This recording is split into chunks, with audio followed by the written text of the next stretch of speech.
وہ 75 سال کے بابے تھے، ان کے 80% دانت گر چکے تھے، کانوں سے انہیں آوازیں نہیں آتی تھیں، وہ سونگھنے، چکھنے اور چھونے کے حصوں سے محروم ہو چکے تھے۔ ان کے دونوں گھٹنوں میں بھی درد رہتا تھا، ان کی بینائی سے یکسوئی بھی ختم ہو چکی تھی اور ان کے پورے جسم میں ایک ریشہ اور لرزہ بھی طاری رہتا تھا۔ وہ 5 برس سے صاحب فراش تھے۔ یہ 5 برس انہوں نے گھر پر گزار دیے۔ سردیاں آتی تھیں تو نوکر ان کی کرسی دھوپ میں رکھ دیتے تھے اور سارا دن لان میں بیٹھ کر اونگھتے رہتے تھے۔ گرمیوں میں وہ اے سی کے سامنے بیٹھ جاتے تھے اور بہار کے موسم میں ان کے کمرے کی کھڑکیاں کھول دی جاتی تھیں اور وہ شیشے کے پاس بیٹھ کر کیاریوں میں لرزتے کانپتے پھول دیکھتے رہتے تھے۔ ان کی اہلیہ کو ساتھ چھوڑے 10 برس ہو چکے تھے۔ ان کے بچے سعادت مند تھے لیکن اپنے اپنے کاروبار میں الجھ چکے تھے اور ان کے پاس بابا جی کے لیے وقت نہیں تھا۔ وہ بھی اپنے بچوں کی مجبوریوں کو سمجھتے تھے۔ ان کا اپنا فلسفہ تھا کہ کاروبار اس وقت تک کاروبار نہیں بنتا جب تک انسان پوری طرح اس میں جذب نہ ہو جائے۔ وہ جانتے تھے کہ کسی اچھے اور کامیاب بزنس مین کے پاس فیملی، دوست احباب اور ماں باپ کے لیے وقت نہیں ہوتا۔ چنانچہ وہ اپنے بچوں سے کبھی شکوہ نہیں کرتے تھے، لیکن ان کے دل میں کسی نہ کسی جگہ زندگی سے شدید نفرت اور شکایت بھی موجود تھی۔ وہ اکثر سوچا کرتے تھے کہ انہوں نے 70 سال تک ایکٹیو زندگی گزاری۔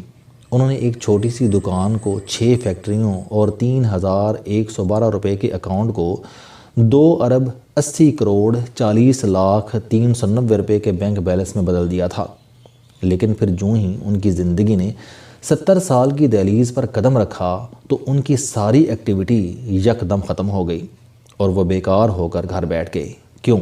وہ اکثر سوچا کرتے تھے کہ اگر قدرت کو ان کی مزید ضرورت نہیں تو پھر وہ زندہ کیوں ہیں؟ وہ مر کیوں نہیں جاتے؟ انہیں ان سوالوں کا کوئی جواب نہیں ملتا تھا۔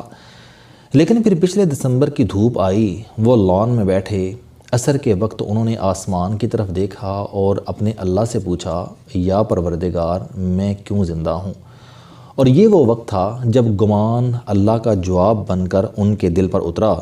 انہوں نے خوشی سے ہاتھ بھینچے، اللہ اکبر کا نعرہ لگایا اور سہارے کے بغیر اپنے قدموں پر کھڑے ہو گئے۔ یہ ان کی نئی زندگی کا پہلا دن تھا۔ وہ اگلی صبح اٹھے، شیو بنائی، سوٹ پہنا، خوشبو لگائی اور ڈرائیور کے ساتھ دفتر پہنچ گئے۔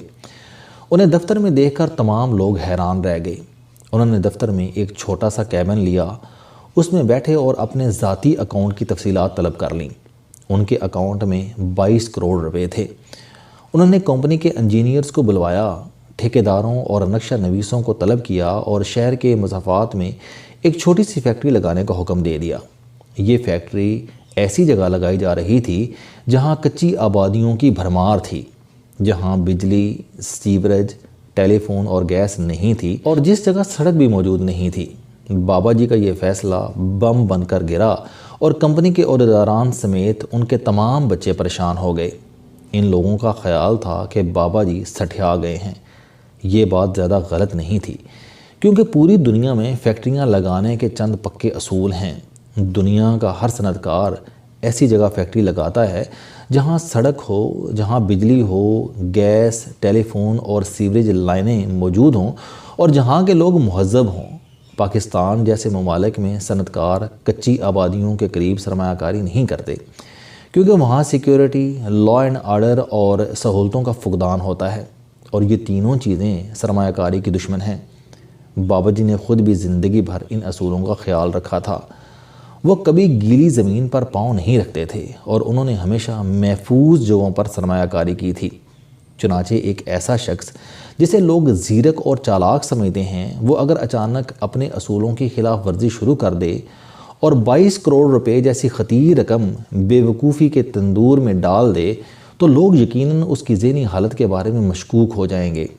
لہٰذا لوگ بابا جی کی ذہنی حالت کے بارے میں بھی خدشات کا شکار ہو گئے۔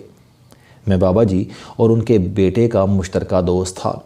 بابا جی میری بہت عزت کرتے تھے۔ وہ بیٹا میرے پاس آیا، اس نے مجھے ساری کہانی سنائی اور مجھے بابا جی کو سمجھانے کی ذمہ داری سونپ دی۔ میں اگلے دن بابا جی کے پاس حاضر ہو گیا۔ بابا جی نے بڑے صبر سے میرے سارے اعتراضات سنے اور آخر میں ایک بلند و بانک کہکا لگایا۔ میں بابا جی کی ذہنی سطح کے بارے میں مکمل طور پر مشکوک ہو گیا۔ بابا جی ذرا دیر تک ہنستے رہے اور آخر میں سنجیدہ ہو کر بولے، میں فیکٹری لگانا چاہتا ہوں، تم لوگوں کو اس میں کیا تکلیف ہے؟ میں نے عرض کیا، 2 بڑی تکلیفیں ہیں۔ وہ بولے، کیا؟ میں نے جواب دیا، اول یہ آپ کے کام کرنے کی عمر نہیں، دوم آپ غلط جگہ سرمایہ کاری کر رہے ہیں۔ انہوں نے کہہ لگایا اور مجھ سے 2 سوال پوچھے۔ انہوں نے پوچھا کہ اگر میں کام کرنے کے قابل نہیں ہوں تو پھر میں زندہ کیوں ہوں؟ میں نے ان کے اس سوال کا جواب دینے کی کوشش کی، لیکن مجھ سے کوئی خاص جواب نہ بن پایا۔ انہوں نے دوسرا سوال پوچھا، انسان کو زندگی گزارنے کے لیے کتنا سرمایہ چاہیے؟ میں نے اس کا جواب دینا شروع کر دیا۔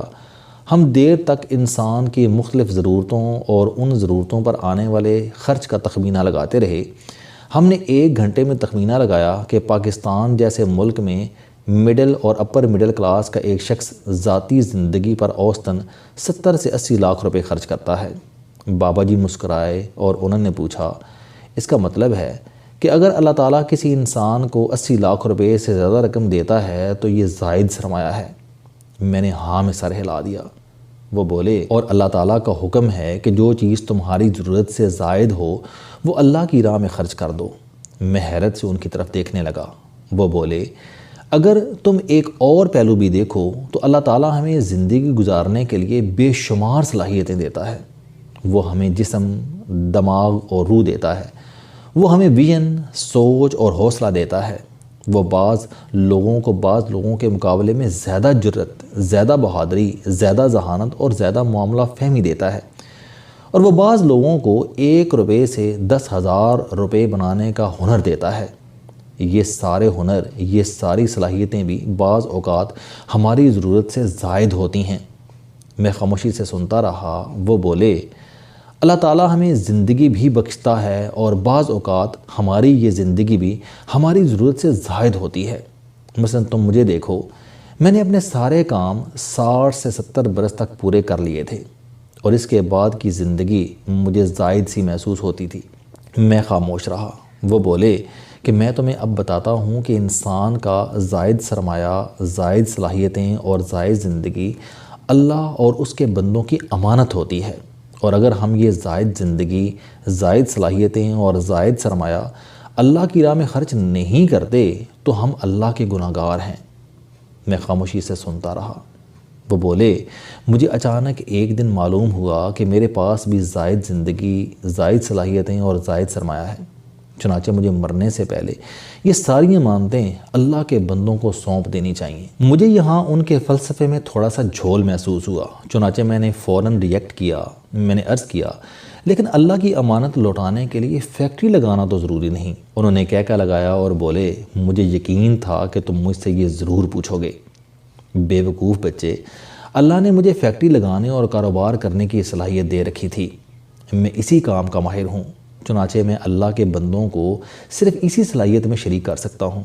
میں اپنی آخری فیکٹری شہر کے سب سے محروم علاقے میں اس لیے لگانا چاہ رہا ہوں کہ اس فیکٹری سے علاقے کے بے روزگاروں کو روزگار ملے گا، اس علاقے کے لوگوں کو سڑک، بجلی، گیس اور پانی ملے گا۔ میں یہ فارمولہ بنا رہا ہوں، میری اس فیکٹری کا آدھا منافع کارکنوں اور ان کے اہل خانہ کی فلاح و بہبود پر خرچ ہو، باقی آدھا منافع اس علاقے کے لوگوں کے معیار زندگی پر لگایا جائے۔ یہ فیکٹری علاقے میں سکول، کالج اور ہسپتال بنائے گی، یہ لوگوں کو ہنر سکھائے گی جس سے اس سارے علاقے کا معیار زندگی بلند ہو جائے گا۔ وہ خاموش ہو گئے۔ میں بھی خاموشی سے ان کی طرف دیکھتا رہا۔ وہ ذرا دیر رک کر بولے، ہمیں فلاح کے صرف وہ کام کرنے چاہیے جس کی اللہ تعالیٰ نے ہمیں صلاحیت دے رکھی ہو۔ ماہر تعلیم کو تعلیم، کھلاڑی کو کھیل، صنعت کار کو صنعت، ڈاکٹر کو طب، دکاندار کو دکان اور قلم کار کو قلم کا صدقہ دینا چاہیے۔ ہم سب لوگوں کو اللہ تعالیٰ کی دی ہوئی صلاحیتوں، زندگی اور سرمایہ کا صدقہ دینا چاہیے۔ دکاندار کو آخری دکان صدقہ سمجھ کر بنانی چاہیے، اور استاد کو ریٹائرمنٹ کے بعد کچی آبادی کے بچوں کے لیے صدقہ سکول بنانا چاہیے، اور اگر ہم ایسا نہیں کرتے تو ہم اللہ تعالیٰ کے مجرم ہوں گے۔ وہ خاموش ہو گئے۔ میں نے ان کا ہاتھ چوما اور باہر آ گیا۔ وہ سچے تھے اور ہم سب بیوقوف اور بے عقل۔